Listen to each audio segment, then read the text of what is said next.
আমাদের channel subscribe করে আমাদের সাথেই থাকুন।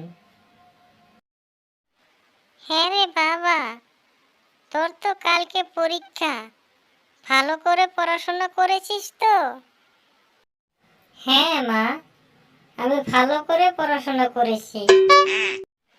আচ্ছা, তাহলে বলো তো কোন জিনিস মুখে দিতে নেই? কেন মা? জ্বলন্ত বাল্ব। আরে বাবা, এ কি বলছো? এত জিনিস থাকতে জ্বলন্ত বাল্ব কেন বাবা? কেন মা? তুমি তো কাল রাতে বাবাকে বলেছিলে বাল্বটা নিভিয়ে দাও, তারপরে মুখে দিচ্ছি।